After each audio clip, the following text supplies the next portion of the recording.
नमस्कार, Kumar digital press में आपका स्वागत है। मैं हूं राम और आप देख रहे हो देश की बात। दोस्तों, हमने अपनी पिछली जो वीडियो डाली देश की बात में, उसमें हमने बात करी थी इंडिया गठबंधन की। इंडिया गठबंधन का हमने मतलब भी बताया था कि जो इंडिया गठबंधन है उसका क्या मतलब है। उसका मतलब हमने बताया था कि ये अंग्रेजों का दिया हुआ नाम है। इंडिया भारत का नहीं है, भारत का नाम तो भारत है पूर्व। तो ये अंग्रेजों की सोच है इंडिया गठबंधन। और अंग्रेजों की सोच जो पहले रही वो देश को तोड़ने वाली रही और देश को लूटने वाली रही।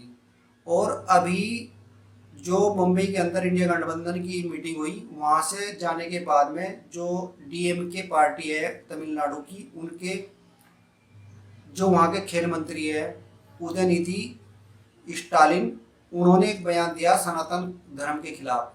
उन्होंने सनातन को डेंगू और मलेरिया की तरह बताया और कहा कि सनातन धर्म को खत्म कर देना चाहिए।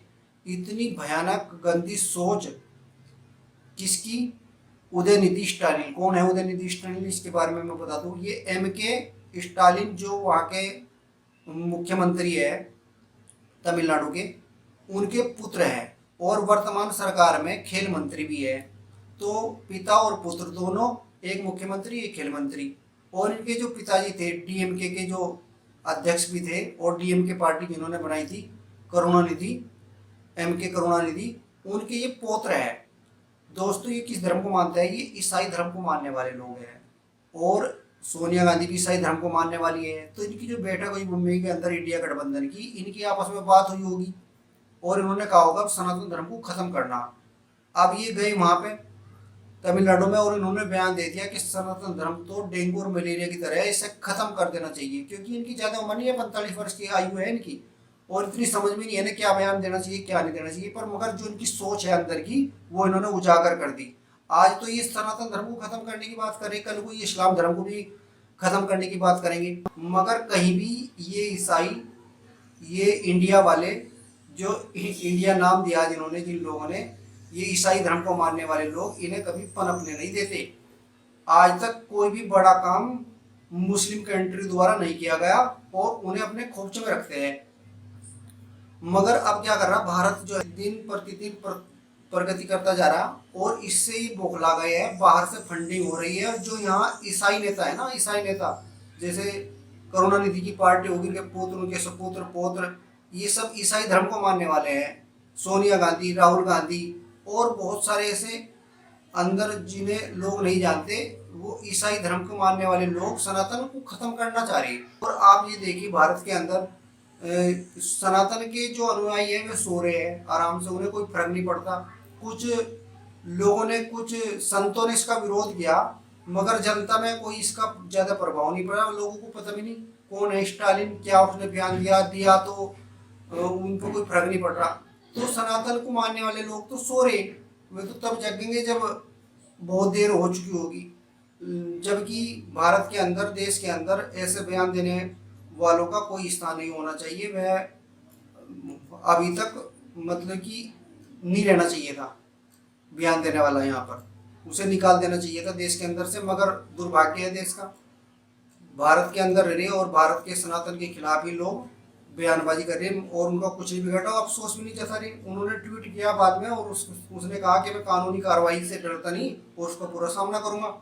तो यह स्थिति है यहाँ पे। तो दोस्तों, मैं फिर से यही बात कहना चाहूँगा, जो यहाँ के मुसलमान हैं उनसे हमें इतना खतरा नहीं है। मगर जो ये जो इंडिया गठबंधन के लोग हैं, ये एक तरह से इस देश के लिए अभिश्राप है और इस देश को खोखला करेंगे। इन्हें देश से कोई लेना देना नहीं है। ये राष्ट्रवादी लोग नहीं है। अभी आप नाराज हो जाते होंगे, कई बार जो ओवैसी है वह मुस्लिमों के पक्ष में बयानबाजी करते हैं और हिंदुओं के विरोध में करते हैं। मगर फिर भी वह अपनी कम्युनिटी के विरोध पक्ष में तो करते हैं, पर मगर वे राष्ट्रभक्त है, देशभक्त है। मगर ये लोग जो है ना, इनका कोई दीन ईमान नहीं है। ये अपने धर्म के भी नहीं, इनका ये भी नहीं पता ये कौन है धर्म को मानते हैं। और इनकी कोई पूजा पद्धति भी नहीं है। इनका ये भी नहीं पता कि ये पूजा में करते क्या है। क्योंकि इन्हें पता है कि इस्लाम धर्म को तो ये कभी भी दबा सकते हैं। अब देखिए आप, जो दुनिया में 56-57 देश इस्लामिक कंट्री है, मगर ईसाइयों ने, ये इंडिया गठबंधन वालों ने, जो दुनिया में इन्हें पनपने नहीं दिया। कहीं भी इनका वर्चस्व नहीं है किसी भी देश का, मगर भारत का है। अब इन्हें डर ये लग रहा है कि भारत जो है दिन प्रतिदिन प्रगति करता जा रहा, ये कहीं हमारे से ऊपर ना निकल जाए, इसे किस तरह से हमें नीचे लेकर के आना है। तो इन्होंने, ईसाइयों ने, जो बाहर के लोग हैं, जो बाहर की कंट्री है वो भी, और जो यहाँ के लोग हैं वो भी मिल करके इन्होंने एक इंडिया के नाम से फिर से ईस्ट इंडिया कंपनी की तरह एक गठबंधन बनाया। और उस गठबंधन में इन्होंने नारा, कल भी मैंने बताया था, जुड़ेगा भारत और जीतेगा इंडिया। भारत के लोगों को बगला करके, फुसला करके, बहका करके इंडिया को जिताना, इंडिया यानी कि अंग्रेजों को जिताना। ये अंग्रेज लोग जो है ये किसी के नहीं हुए, ना इनकी कोई पूजा पद्धति है, ना इनका कोई धर्म है, ना ये किसी चीज को मानते, न इनकी कोई रीति रिवाज है। ये सिर्फ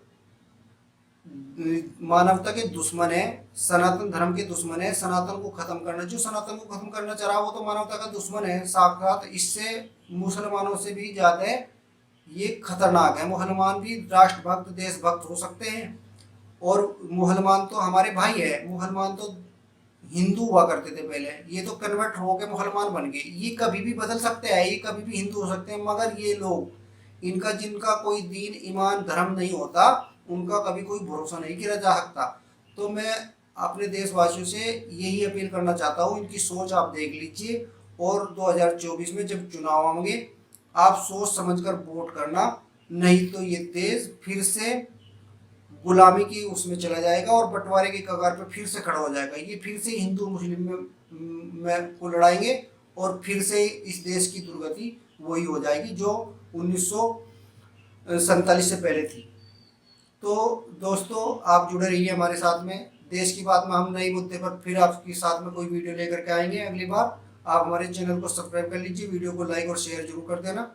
और अगर आप हमारा उत्साहवर्धन करना चाहो तो हमारे दिए हुए नंबर में हमें कुछ प्रोत्साहन राशि भी आप डाल सकते हो। जय श्री राम।